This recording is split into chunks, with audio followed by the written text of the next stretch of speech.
Hola, bienvenidos a otro episodio más de La Sobremesa. Yo soy Sara Cantú Yo soy Ana Paula Cantú. y el día de hoy vamos a hablar de la industria Femtech.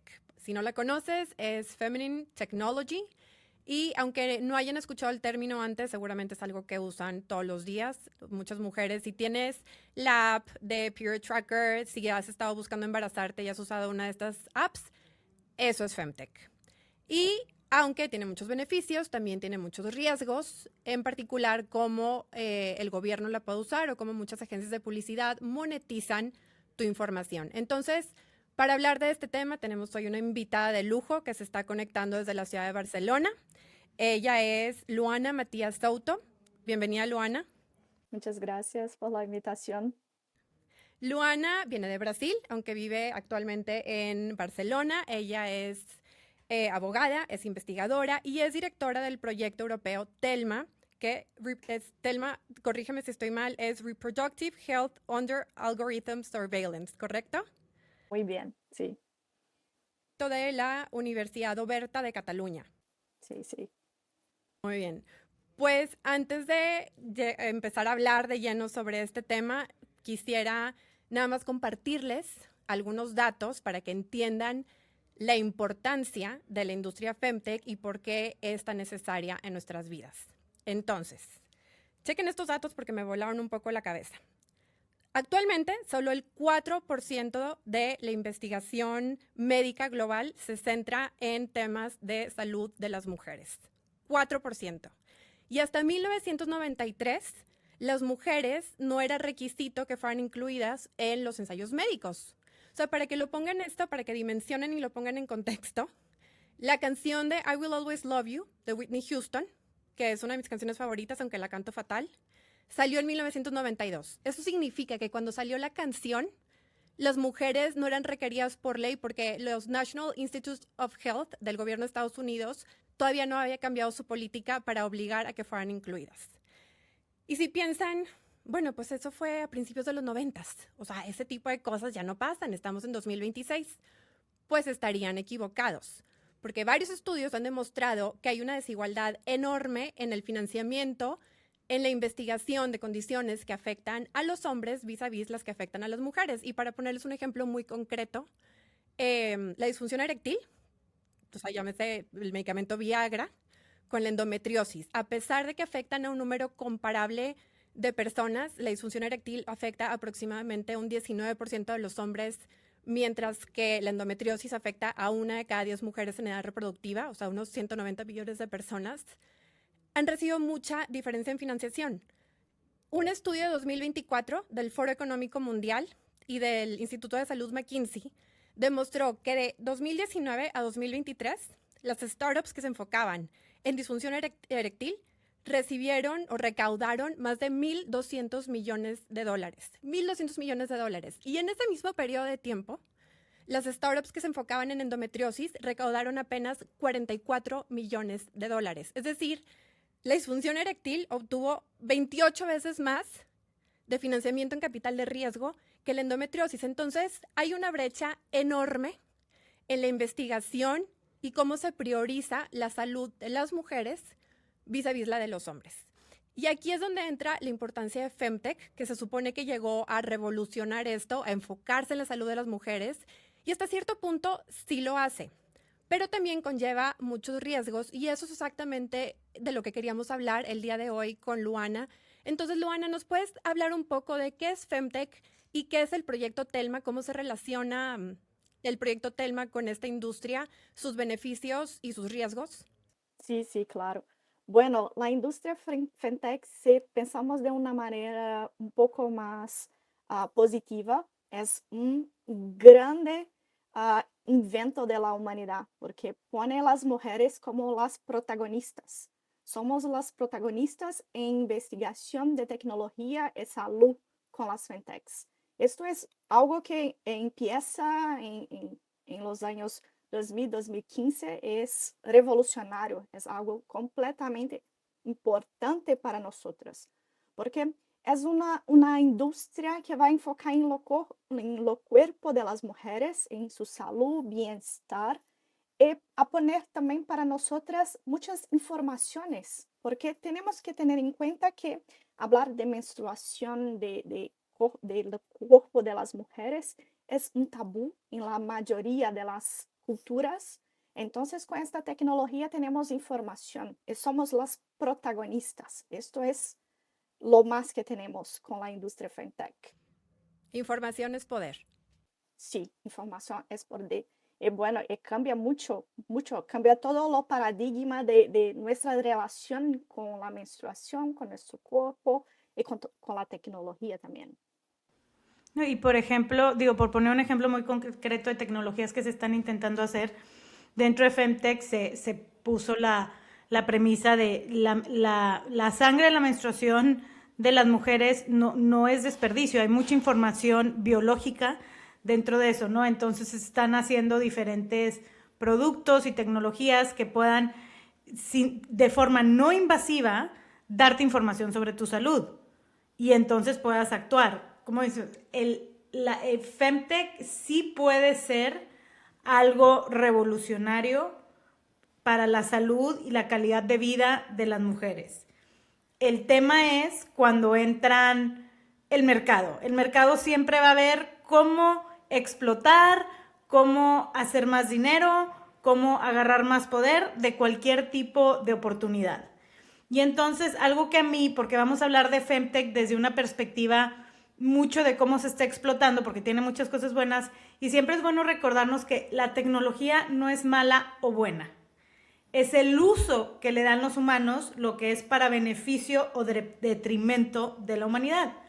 Y aquí es donde nos saltó, porque tanto mi hermana como yo usamos muchísima tecnología y apps que nos ayudan a tener más información de nuestro ciclo, de nuestra salud, de nuestro dormir, ¿verdad? Yo también aquí todo el día me estoy midiendo.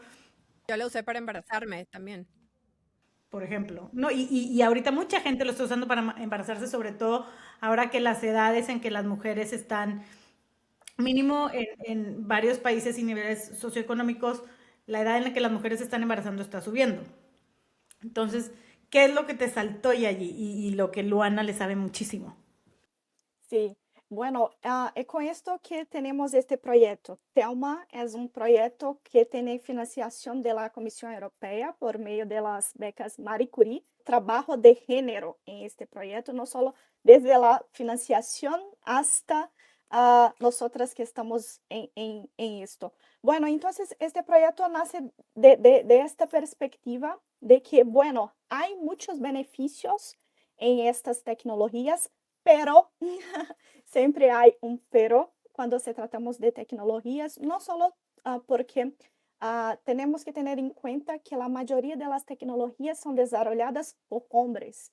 Todo el conocimiento tecnológico es masculino. Entonces, ¿quién son los desarrolladores? Entonces, empezamos desde este diseño de la industria hasta cuestiones que son muy personales de cada persona. Entonces es un proyecto que pone a las mujeres de nuevo como protagonistas, pero desde una perspectiva de que vamos a construir un pensamiento crítico sobre estas tecnologías y también tener en cuenta cómo es la experiencia de las personas usuarias de estas aplicaciones. Entonces, en los últimos meses de 2025, yo hice entrevistas con personas usuarias de estas aplicaciones fintech en España para entender cómo son estas experiencias. Bueno, la mayoría de las personas ponen solamente los beneficios y esto para nosotros como investigadores pone una otra perspectiva, porque si la gente solo mira los beneficios, entonces es porque no son conscientes de los retos que hay. La mayoría de estas aplicaciones de rastreo de la menstruación tienen como datos primarios algorítmicos que la menstruación es de 24 a 28 días. Bueno, nosotras sabemos que esto no se pasa con todas. Hay muchas mujeres que tienen ciclos que no son regulares. Entonces, ¿cómo yo voy a utilizar una aplicación como esta teniendo esto en cuenta? Y hay una cosa que es muy, muy increíble, que esto yo aprendí con las personas que entrevisté, es que la mayoría de las mujeres que utilizan estas aplicaciones tienen en cuenta que, bueno, esta información que está poniendo para mí no es tan correcta, porque ellas tienen en cuenta que, bueno, mi menstruación, mi ciclo no es tan regular. Pero, ¿y las niñas, las jóvenes, que están mucho más involucradas en la tecnología que nosotras? Entonces, un poco para poner un poco o qué es Telma. Telma es una perspectiva, un proyecto que tiene como perspectiva poner un poco más de información sobre esta industria, para que cada mujer pueda elegir si va a utilizar o no estas aplicaciones y cómo va a utilizar esto. Entonces, estas informaciones que tenemos, que no solamente yo tengo, pero todas las informaciones que tenemos sobre esto, vamos a agregar en un material educativo para que la mayoría de las mujeres puedan tener un poco más de información sobre esto. Y como soy abogada, bueno, soy abogada en Brasil, pero no en España, hay en este proyecto una perspectiva de regulación. Entonces, es un intento para que nuestros gobiernos puedan poner un poco de limitaciones en esta industria. Y con esto, bueno, intentar un poco limitar esta perspectiva de mercadería de estos datos, que esto no está muy bien, que ellos están ganando mucho dinero con datos que nosotras estamos a distribuir. Esa es una máxima. Cuando tú no estás pagando, normalmente, cuando tú no pagas por un producto, el producto eres tú. Están vendiendo tu información. Ahora, yo no creo que necesariamente es algo malo que se comparte tu información si es con tu conocimiento y consentimiento. Y no solo digo consentimiento, porque nos ponen de repente, acepta los términos y con toda la intención de que no lo leas, sino que se te diga explícitamente que se va a compartir tu información y tú puedes decir, esta sí, esta no. Eso es lo que yo creo que debe, una de las cosas que se debe regular. Justo lo que decía Ana Paula, mi hermana, ahorita de cuando tú no pagas por un producto, el producto eres tú. Como mencionaba Pau, yo soy usuaria de estas aplicaciones. Descargué unas durante el embarazo y usaba hasta hace poco una para regular la menstruación. Y me llamó mucho la atención cuando estaba leyendo sobre este tema que las tres más usadas se han descargado, en 2024 se descargaron más de 250 millones de veces. Y es una industria Femtech que vale 60,000, bueno, se espera que para 2027 valga 60,000 millones de dólares. Y yo pensaba, ¿cómo puede ser que una industria, o sea, porque yo pensaba en mi experiencia personal, pero yo uso la versión básica, o sea, realmente, porque te hace muchas preguntas y te dice que si quieres la opción premium y entonces tienes que pagar y te pregunta cosas como regular tu sueño, cómo está tu piel, el pelo, mil cosas, pero digo, a ver, eso a mí no me interesa, yo nada más quiero saber cuándo me va a bajar y quiero la versión básica, ¿no? Donde no pagas. Y la mayoría de la gente que yo conozco también usa esta opción básica, o sea, donde no pagas. En todo caso, personas que se quieran embarazar sí pagan una extra para que les den información más detallada. Total, decía, ¿cómo puede valer tanto si nadie paga? Y justo ahí es donde entra la premisa de cuando no pagas por un producto, el productor eres tú con la posible excepción de la sobremesa, porque en la sobremesa nadie nos paga.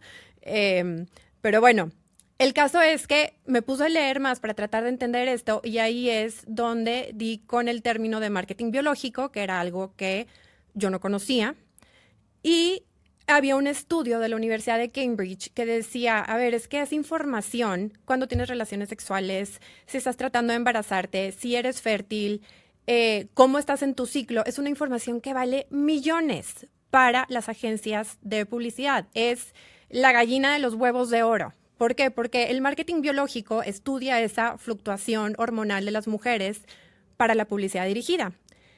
Y entonces, como se divide esto, es que hay varias fases. Está la fase de apareamiento y luego está la fase de anidación. Y la fase de apareamiento es la que va del día 1 del ciclo hasta el día 15, o sea, empieza cuando te baja la regla.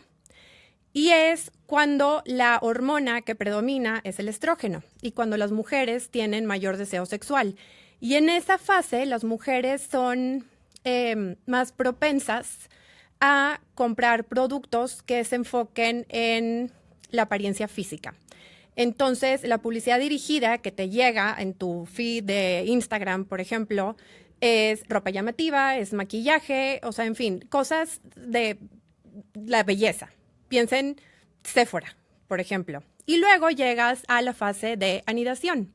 Y esta fase empieza a partir del día 16 y aquí la hormona que predomina es la progesterona, que si alguien ha tenido una complicación en el embarazo, yo tuve, es lo que te manda el doctor para mantener el embarazo. Y en esta etapa, la publicidad que te llega, o sea, como las mujeres están más enfocadas en, por ejemplo, en algunos casos, la maternidad, te llegan más cosas, más publicidad enfocada en el hogar, te llegan plantas, decoración, muebles, es decir, el anidamiento de tu nido. Piensen, por ejemplo, la publicidad de Sarah Home, es lo que te llega en esta etapa. Más allá de eso, en la parte del apareamiento hay una parte específica que es la fase fértil.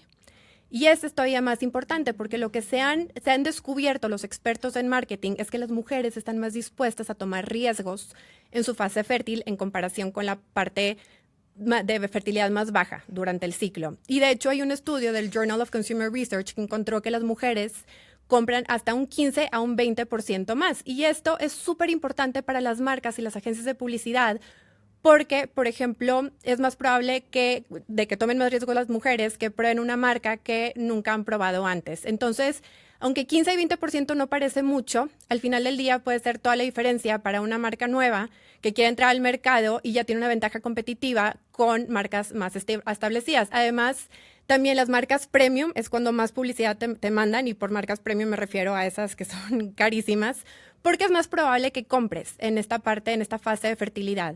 Y por último, llegamos a el embarazo, que esa sí es, ya se sacó la lotería las marcas y las agencias de publicidad, porque ya tienen un mercado cautivo. O sea, el Financial Times encontró que el costo de la información de una mujer que está en su tercer trimestre de embarazo vale hasta 220 veces más que el resto de los datos.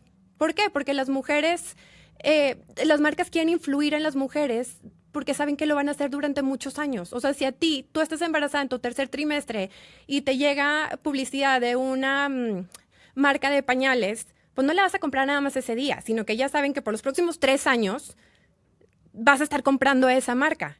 Entonces tienes un mercado cautivo, además de que las mujeres embarazadas pues son más vulnerables. O sea, yo lo viví, sobre todo si eres mamá primeriza, ¿sabes? Tienes el cóctel hormonal y tienes además las inseguridades, inquietudes y miedos de que vas a traer un ser humano al mundo. Entonces estás dispuesta a hacer muchas compras porque ya no es para ti, es por el bien de tu hijo. Y yo, por ejemplo, cuando vivía en Washington, Pau, ¿te acuerdas cuando estaba en Washington? Mi primer hijo nació en Washington.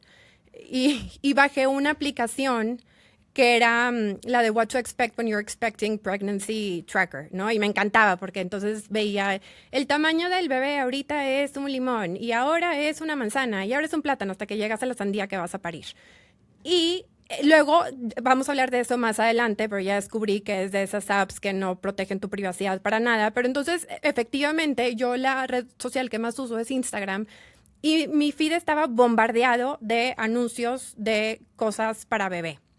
Y cuando hablo de este cóctel hormonal y esta vulnerabilidad, me acuerdo que tuve una discusión fuerte con mi esposo en ese momento porque me llegó una publicidad en mi feed de las toallitas para limpiar al bebé, pero era una cosa que las calentaba.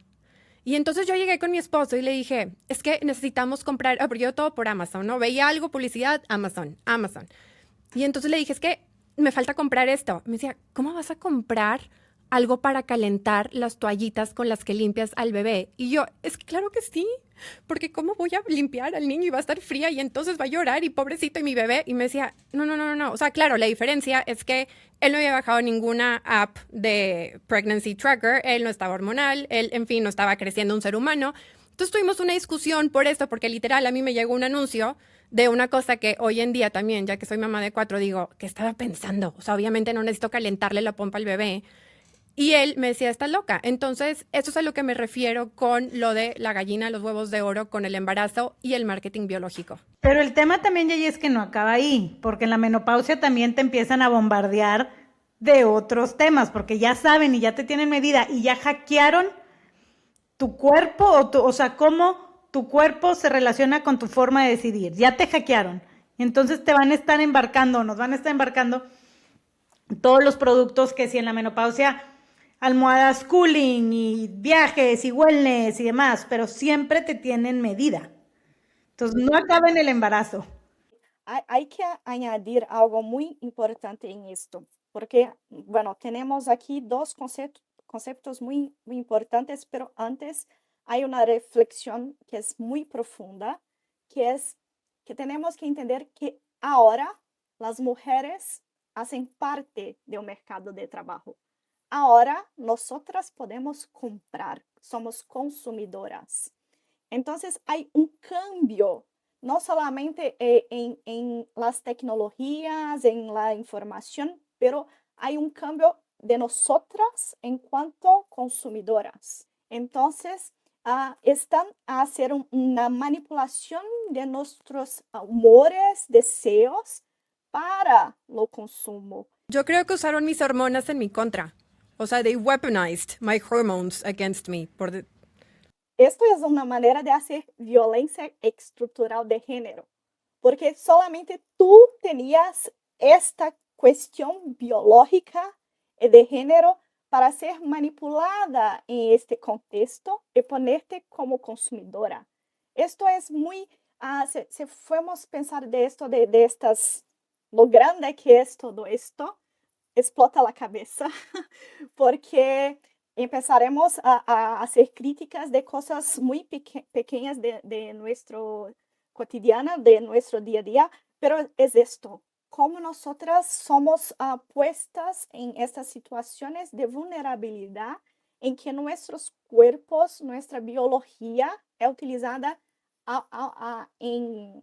como algo que se fuera para poner nosotros en una situación que no es la mejor desde una perspectiva lógica y todo esto. Y hay una cosa que también me gustaría añadir sobre este tema, porque hay un libro de una autora que es Amanda Hess, y ella nos explica cómo las aplicaciones tenían la información que estaba embarazada antes que su familia. Entonces, eso también es muy fuerte, porque las aplicaciones, las otras aplicaciones, ¿no? Ya estaban a llamar a Amanda de madre, de mamá, cuando esta mujer tampoco tenía en cuenta si quería tener este hijo o no. Entonces, hay también una manera de hacer un poco de violencia estructural de género que va a poner nuestras emociones, nuestros deseos, todo para una perspectiva un poco más de natalidad, bueno. Bueno, es más, con eso que dices, incluso es posible que te empiece a llegar publicidad dirigida de bebés sin tú saber que estás embarazada, porque quizá no has estado revisando la aplicación, pero la aplicación ya registró que llevas una semana de retraso con tu regla y entonces ya esa información ya salió de que posiblemente estés embarazada y empiezas a ver esa publicidad y luego descubres, caray, estoy embarazada, pero la publicidad ya te estaba llegando. Sí, perfecto. Pero también puede salir ese tipo de publicidad y no estás embarazada. ¿Te recuerdas de los modelos estándares de estas aplicaciones que son ciclos de 24 a 28 días? Puedes llegar a una información de que, bueno, se retrasó la regla, entonces estás embarazada y aún no estás. Esto también crea una ansiedad, un estrés para las mujeres si no tienen en cuenta que la información de estas aplicaciones no son siempre fiables. Y ahora, también, hasta ahora hemos hablado de cómo esta información le interesa a las agencias de publicidad, al marketing, pero no son los únicos actores interesados, o sea, porque también tienes el caso quizá de una aseguradora que le interesa saber si una mujer está embarazada o tiene una condición preexistente, algo que la app sabría. Y no son nada más las apps, Femtech va más allá de eso, son los trackers también, o sea, que tienen mucha tu información. O puede ser, por ejemplo, no sé, un potencial empleador que quiere saber si una candidata está planeando embarazarse, algo que también saben las apps. O un dating app que quiere saber cuándo mandarte prospectos cuando estás en la fase de apareamiento que acabo de mencionar, por ejemplo. O sea, es decir, es información muy valiosa y hay muchos actores que pueden estar interesados. Estos son algunos de ellos. Ahora, el gobierno. El gobierno es uno de los principales actores al que le interesaría saber esto y por dos motivos que me gustaría discutir. Uno es el tema que ya vimos en Estados Unidos con la penalización del aborto y el otro es el tema de la biopolítica o la natalidad. Están muy relacionados uno y otro, pero me gustaría empezar con, porque ahora que me puse a leer de este tema, Luana, es algo que veía salir y salir, resurgir cada vez que leía de esto, lo que está pasando en Estados Unidos. Y para dar un poco de contexto, en 1973 hubo una decisión en la Suprema Corte de Estados Unidos, que fue Roe v. Wade, que le dio el derecho a nivel federal a las mujeres al aborto. Entonces, no importa dónde vivías, tú tenías derecho a abortar gracias a esta decisión. Y nada más quiero aclarar que esto no va a ser una discusión sobre el aborto, simplemente estoy hablando sobre los hechos y cómo se usa esta información, que ha sido una de las mayores preocupaciones hoy en día con el uso que se le da a los datos. Entonces, en 1973 es Roe v. Wade y luego en 2022, ya con una Suprema Corte de mayoría conservadora, hay otro caso que es Dobbs versus Jackson Women's Health, que dice la Suprema Corte, no, este ya no es a nivel federal. El derecho a decidir la legalidad o ilegalidad del aborto es algo que le corresponde a los estados. Entonces, a raíz de esta decisión, ya cada estado en Estados Unidos tiene el derecho a legislar sobre el aborto, porque ya no tiene que seguir este precedente de la Suprema Corte. Y lo que termina pasando es que en muchos estados del sur, como Texas o como Luisiana, pasan legislación más restrictiva, mientras que en el norte de Estados Unidos, la mayoría de los estados del norte, es legal. Entonces, ¿nos puedes explicar un poco cómo se puede utilizar esta información en estos casos? Sí, sí. Lo que pasa en Estados Unidos es también una de las razones de tenemos este proyecto, porque nos pone un momento de reflexión muy, muy grande sobre esto. ¿Por qué? Ah, antes de estas aplicaciones existirem, todas las informaciones sobre la menstruación y, bueno, tu vida reproductiva era algo que era una información muy privada, muy íntima, que compartías solamente, bueno, con tu pareja o con tu médico. Y con esto teníamos que los médicos tienen todo un sistema de confidencialidad. Entonces, esas informaciones están protegidas incluso en términos legales. La ley HIPAA, ¿no? Del 96. HIPAA Law. Sí, esto en Estados Unidos, pero cada país tiene su ley sobre esto. Entonces, estas protecciones de estos datos hay en todos los sitios en términos de la relación entre personas y médicos. O bueno, las personas que trabajan en los hospitales y todo eso.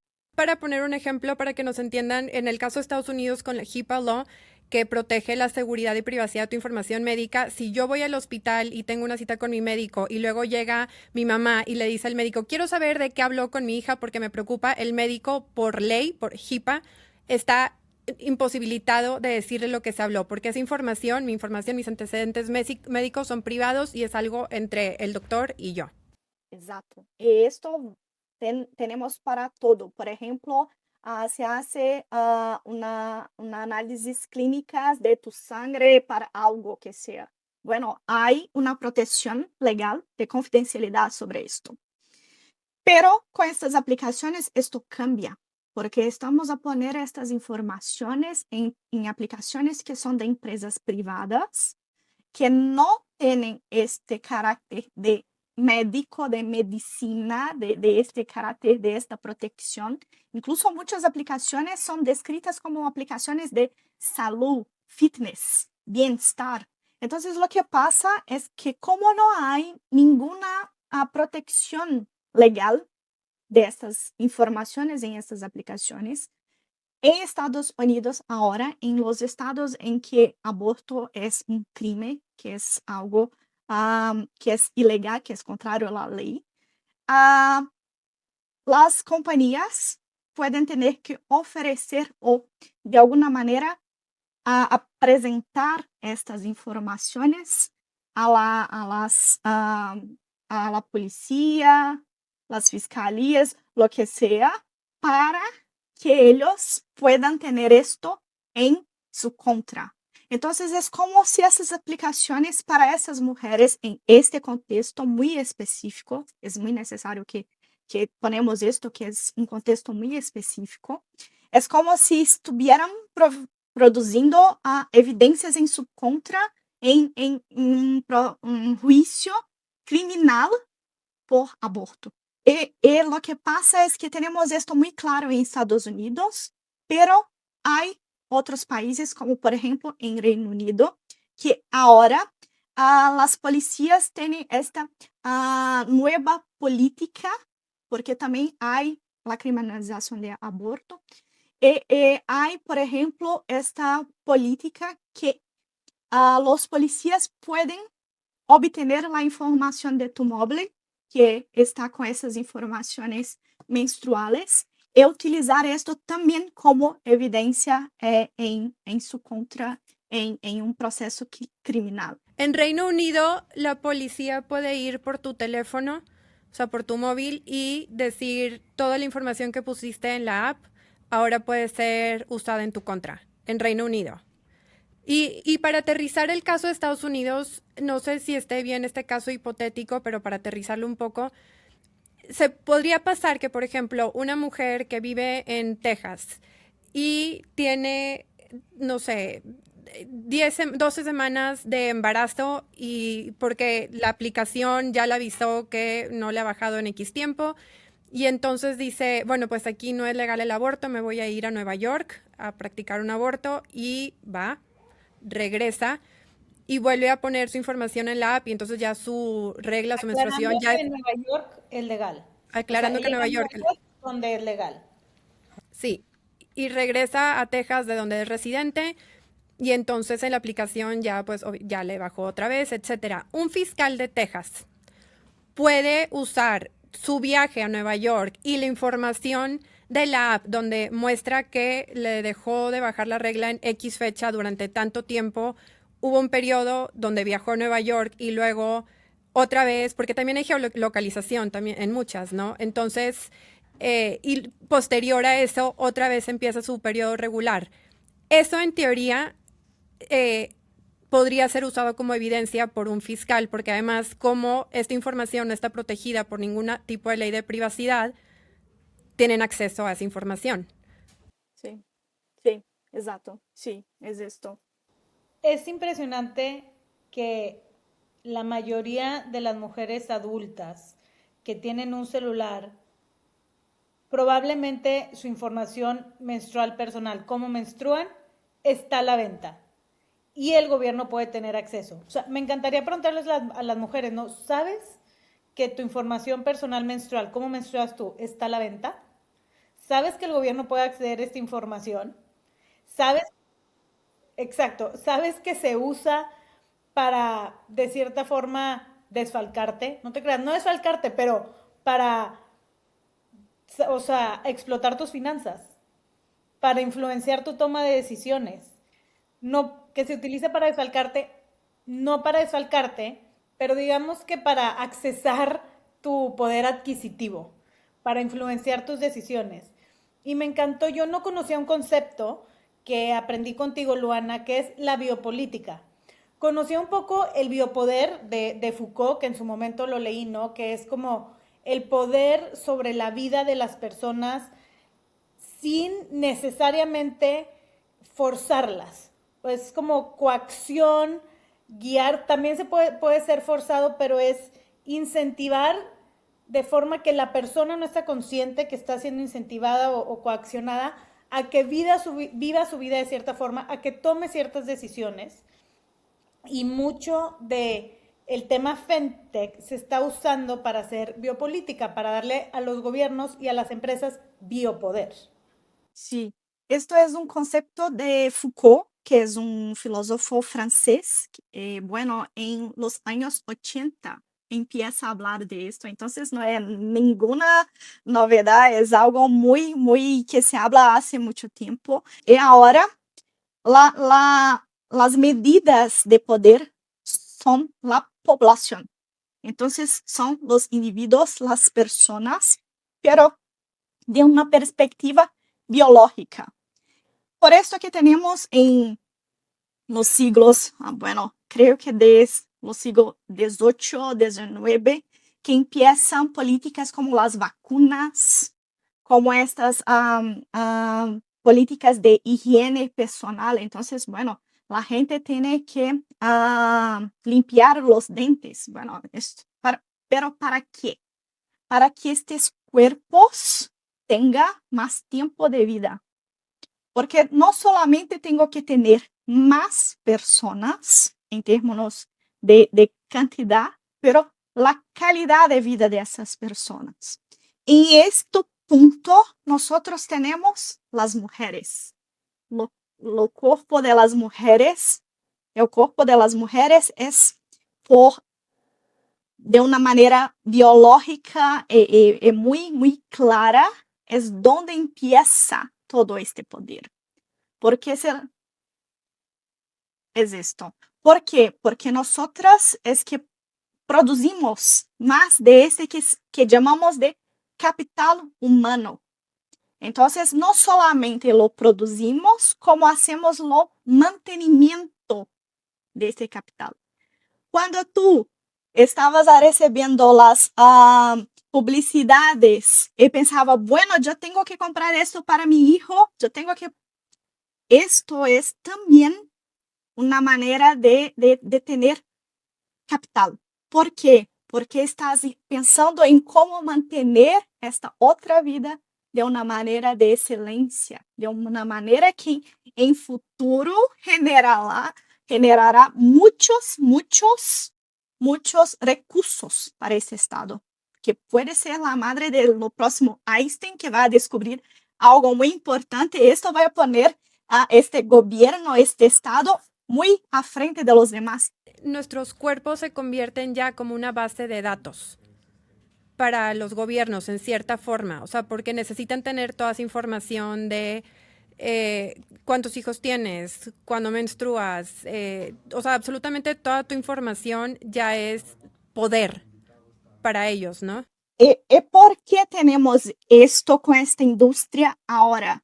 Porque nosotras ingresamos en mercado de trabajo y no queremos tener más tantos hijos como tenían nuestras abuelas. Entonces, esto hace que hay un declinio de la natalidad, un declinio de la población. Hay menos gente. Me gusta mucho el ejemplo de China.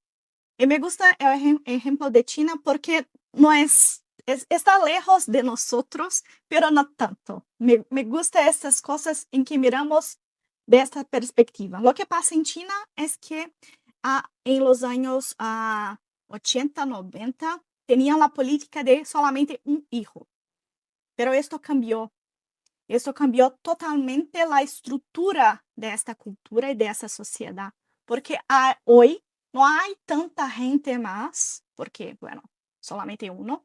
Había en este momento también abortos de niñas, porque si solo puede tener un hijo, vas a tener un varón, no quieres tener una niña.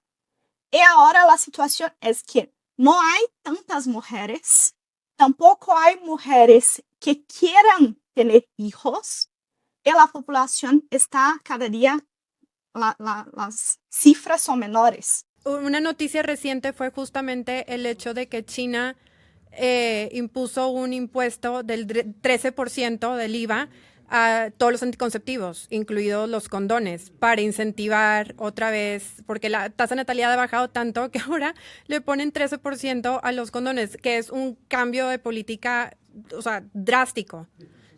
Y, y encima hay otros, por ejemplo, o sea, porque no es el único caso, esto se ha visto en otros lugares. Hace 2 días estaba viendo la noticia de que Francia, por primera vez desde la Segunda Guerra Mundial, en el 2025 hubo más muertes que nacimientos. Y luego tienes también el caso de Estados Unidos, donde está en mínimos históricos la tasa de natalidad. De hecho, la tasa de reemplazo es creo que 2.1 hijos, 2.1, y ahora está en 1.6 por mujer. Es decir, ha bajado tanto que ha llegado al punto donde el presidente Trump ha incluso propuesto ciertas medidas como un bono de $5,000 para las mujeres que tengan hijos, o incluso una medalla a la maternidad a nivel nacional para las mujeres que tengan más de 6 hijos. Es decir, los gobiernos están tratando de revertir esta tendencia. Y vaya, mi duda es, ¿esto entra como dentro de biopolítica? Porque me quiero imaginar que los datos de las mujeres y su fertilidad tienen que ser oro puro para los gobiernos que intentan revertir esta tendencia. Y están preocupados por la pirámide poblacional, porque claro, a menores nacimientos hay menos gente para mantener a la generación de antes. En fin, es un problema serio para las economías, y esta información, pues vaya, es valiosa. Pero aclaremos, había biopolítica desde que China dice que solo puedes tener un hijo, ya es biopolítica. Solo que era una biopolítica de limitar el crecimiento poblacional, y también es control de cierta forma sobre lo que debe ser una decisión de una mujer, porque te estoy limitando a que nada más puedes tener un hijo. Ahora la biopolítica se fue al otro extremo, o sea, sigue siendo biopolítica, pero el enfoque es, supongo que por andarse metiendo en cosas, ahora es de corrección, ¿no? Y quieren ahora incentivar que haya más nacimientos. Ahora, no es, hay mucha biopolítica que estamos viendo ahorita es pro familia, vamos a decir, pro natalidad. Pro natalidad tiene su valor en sí, no es lo mismo que pro mujer, porque hay muchísimas políticas que ven para incentivan a las mujeres a que tengan más hijos. Para mí hasta se disfrazan de algo a beneficio de la mujer, y no es que la política en sí sea mala, pero es que no es a beneficio de la mujer, y para que algo sea a beneficio de la mujer debe ser acompañado por otra estructura. Me comentaba un amigo como algo increíble que en Hungría pasaron una ley que cada hijo que tienes te quitan impuestos sobre la renta. O sea, es decir, tú no vas a pagar impuestos. Creo que si tienes un hijo por 30 años no vas a pagar impuestos sobre la renta. Y luego si tienes dos, creo que ya es de por vida. O es una cosa así como que un hijo te quitan 25%, dos hijos te quitan 50%, tres hijos 75%, y cuatro hijos de por vida nunca vas a pagar impuestos sobre la renta. Ay, que así Entonces, fueran claro, las colegiaturas. ayuda a las familias tener ese mayor ingreso, pero uno, todo el peso cae sobre la mujer, no sobre el hombre. Y dos, no están ayudando a la mujer, tiene que estar acompañado de políticas de maternidad, de paternidad, porque si no hay políticas de paternidad, entonces todo el peso del hogar recae sobre la mujer, de quien también se espera que esté trabajando porque ella va a poder traer más ingreso porque a ella no le cobran impuestos, pero es la que tiene maternidad y no hay paternidad. Y si no, y no digo que no haya sido así en Hungría, les falta, sí hicieron otras políticas, pero no fue suficiente de acompañar de apoyo de cuidado de los niños, y que sea a la par del horario laboral, ¿no? Y esa maternidad y paternidad compartida es clave. Entonces, nada más quiero decir, biopolítica lleva años de existir, biopolítica pro natalidad y pro familia no es equivalente a pro mujer. Esto volvemos para este concepto que teníamos antes de violencia estructural de género, porque hacemos toda una política, que es una biopolítica, pero no ponemos en la cuenta lo que esto es para las mujeres. No estamos hablando de igualdad de género, no estamos hablando de poner lo precio que hay sobre lo cuidado, porque cuidar mantener a alguien, cuidar de alguien, es algo que en términos no solamente económicos, pero porque esto no ponemos precio, entonces no valoramos cómo esto es muy caro para las mujeres, porque tenemos como si fuera 2, 3 jornadas de trabajo, una en casa, otra con los hijos y otra de trabajo fuera de casa. Entonces, todo esto, no hay un equilibrio entre todas estas razones que desde mi punto de vista es una propaganda para la natalidad y todo esto, que se ponen en nuestras mentes, en nuestros deseos. Entonces no tenemos muy claro si lo que queremos es lo que queremos o si estamos de alguna manera condicionadas dentro de esta perspectiva que es social, cultural, económica, política. Y bueno, es como si de alguna manera nosotras volvemos para los tiempos de nuestras abuelas, pero con toda la carga de una mujer moderna que trabaja, que tiene una profesión, que bueno, está en la universidad. Sí, se le dio independencia a las mujeres, pero no a los hombres, entonces es un poco difícil. Pero Se dio equidad y no se ha llegado, pero se aumentó muchísimo la equidad laboral sin dividir la labor del hogar, ¿no? Y esto es generación burnout y me van a escuchar decirlo muchísimo. Ahora también quiero aclarar por lo otro que dije, que no todas las políticas pro natalidad traen violencia estructural de género. Según entiendo, por ejemplo, en Polonia, que no estoy de acuerdo con muchísimas políticas de ese gobierno, pero en Polonia se están dando estos incentivos fiscales, pero a ambos, tanto a papá como mamá. Al hacer eso, tampoco es que sea pro mujer ni pro hombre, pero no le pones todo el peso a la mujer. O sea, se habla que familia, pues tiende, no necesariamente, pero tiende a tener tanto a hombres, o sea, una pareja, digamos, hay una pareja cuando y esa pareja y hombre, pues entonces que el hombre también lleve, contribuya. contribuya, cargue, ¿no? Con ser Luana, miembro de la familia. Ponen, por ejemplo, una baja por la paternidad.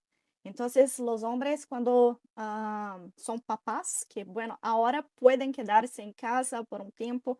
Hay países en que esto se puede repartir de una manera entre ambos, bueno, que hay cosas que ya tenemos algo en mente que se puede mejorar, pero no en todos los sitios, en todos los lugares. yo quiero regresar a algo que dijiste tú en una conversación que tuvimos, donde, y se relaciona con la violencia estructural de género y Femtech. En una conversación dijiste que la industria Femtech en algunos sentidos es como un caballo de Troya. Porque, y nada más para dar un poco de contexto, el caballo de Troya, porque no todo el mundo entiende la referencia, es parte de la mitología griega donde los griegos en la guerra contra Troya hacen un caballo de madera hueco y lo dejan a la puerta de las puertas de la ciudad de Troya, y lo que habían hecho es que escondieron soldados dentro y lo hicieron como un regalo, ¿no? Entonces, cuando los troyanos abren la puerta y meten ese caballo de Troya, los soldados griegos que estaban adentro se esperan hasta que sea de noche, salen, abren la puerta de la ciudad y entra el ejército griego y es el saqueo y la toma de la ciudad de Troya. Entonces, por eso hoy en día se usa como una metáfora para referirse a algo, un engaño, un truco de algo que parece benigno, pero que realmente esconde un peligro que puede destruir algo desde adentro. Esa es la referencia al caballo de Troya. Regresamos a Femtech, en su esencia es muy bueno, o sea, porque sí se enfoca en la salud de la mujer y como vimos desde el principio es algo sumamente necesario, pero conlleva ciertos riesgos. Uno de estos, cómo se puede usar por los gobiernos, por las agencias de publicidad. Ahora, ¿cuáles son las aplicaciones que sí se consideran seguras? Y que, ¿cómo, o sea, dónde lo investigo? O sea, porque, a ver, es necesario, ¿no? O sea, yo voy a ser completamente honesta, yo usaba Flow. Y luego empecé a leer más sobre este tema. Flow es de las que más problemas tienen. O sea, tuvo una demanda en el 2021 del FTC de Estados Unidos, el Federal Trade Commission, que los demandó porque estaban compartiendo información con Google y Meta. En el 2025 también hubo un juicio en California donde encontraron culpables a Meta y a Flow de haber compartido esta información sin el consentimiento de las usuarias. Entonces, yo borré esta aplicación y en su lugar bajé una que se llama Euki, que de acuerdo con Mozilla, la Fundación Mozilla, es la más segura de todas. De hecho, cuando la bajas en la App Store dice, we take privacy seriously, que, en fin, porque ya tenemos que concluir. Entonces, nada más, si me puedes decir, ¿qué es lo más seguro? Creo que la mejor aplicación es la que sea mejor para cada persona, pero que busques las informaciones sobre todo que hay sobre esta aplicación e incluso dónde está esta aplicación.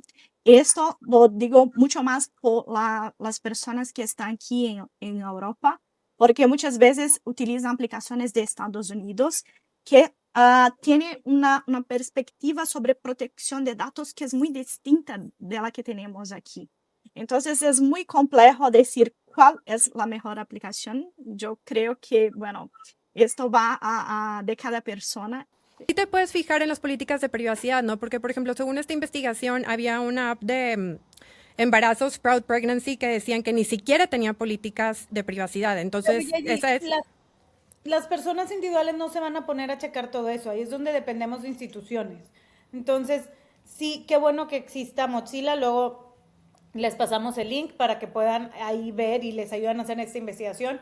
Y ahí es donde dependemos muchísimo de nuestros gobiernos, que velen por los intereses de las personas y que pongan estas restricciones a cómo se puede usar la tecnología. La tecnología no es neutral. Femtech en verdad es algo que bien canalizado, bien utilizado, puede liberarnos, puede darnos voz, puede darnos salud a las mujeres o se puede volver otra forma elegante de control. Para mí la pregunta no es si medimos nuestros cuerpos, qué bueno, hay que usar esa tecnología por todo lo que dije antes, pero la pregunta se vuelve quién usa esos datos, para qué y con qué poder, y ahí es donde queremos tener instituciones que nos cuiden y que velen por nosotros, porque el mercado siempre va a jalar para más poder, para optimizar, para más recursos. Entonces, cuando la tecnología entra en la intimidad, entra también en la política. Y entender eso es el primer paso para que nuestros cuerpos no sean el territorio de manipulación, ni de explotación, ni de hacer mercado. Y entonces, espero que este episodio les haya abierto los ojos a algo que probablemente ya estaba en su vida, el Femtech, la biopolítica, y que lo hagamos con más conciencia y tomemos mejores decisiones. Muchas gracias, Luana. Fue un honor estar aquí con vosotras. Gracias, hasta luego. Hasta... Y síganos, escúchenos, siempre se nos olvida, síguenos, escúchenos en La Sobremesa. Gracias.